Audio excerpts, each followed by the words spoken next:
আমারে চোখেই দেখলা না? মনে আছে তো তুমি আজ বিয়ার প্রস্তাব নিয়ে আমাগো বাড়িতে আসবা? এটা কিছুতেই হইতে পারে। কি কি কইলা? তুমি আমারে বিয়া করতে চাও না? আমার স্বপ্ন শেষ হয়ে যাইতেছে মালা। আমার খামারের গরু তোমার খামারের গরুর কি হয়েছে? কয়দিন ধরে গরুগুলা কিছু খাইতেছে না।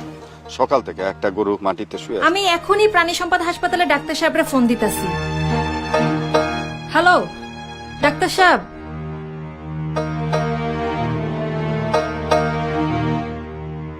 আপনার গরুর অ্যানথ্রাক্স বা তর্কা রোগ হয়েছে। এই রোগ হলে গরুর শরীরে প্রচন্ড জ্বর ওঠে, লোম খাড়া হয়ে যায়, গরু মাথা নিচু করে থাকে, অনেক দুর্বল হয়ে যায়, লেজ দিয়ে মশা মাছি তাড়াবার ক্ষমতা পর্যন্ত হারিয়ে ফেলে, গরুর খিঁচুনি হয় এবং শেষ পর্যন্ত গরু মারা যায়। অনেক সময় এসব লক্ষণ প্রকাশের আগেই গরু মারা যায়। আক্রান্ত গরুর কাছে যাওয়া যাবে না। গরু থেকে অ্যানথ্রাক্স রোগ মানুষের মধ্যে ছড়িয়ে পড়তে পারে। সুতরাং অবশ্যই আপনি আক্রান্ত গরুর কাছে যাবেন না এবং যেসব গরু সুস্থ আছে সেগুলিকেও আক্রান্ত গরু থেকে আলাদা করে রাখুন। অসুস্থ গরু থেকে সুস্থ গরুও আক্রান্ত হতে পারে।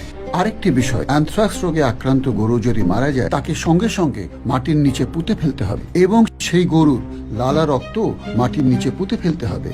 অ্যানথ্রাক্স রোগে আক্রান্ত গরুকে যত শিগগির সম্ভব সুচিকিৎসার ব্যবস্থা করতে হবে এবং প্রতি বছর সুস্থ গরুকে অ্যানথ্রাক্স প্রতিষেধক টিকা দিতে হবে। প্রতি বছর নিয়মিত টিকা দিব। সুস্থ সবল তর্কামুক্ত গরু পাবো।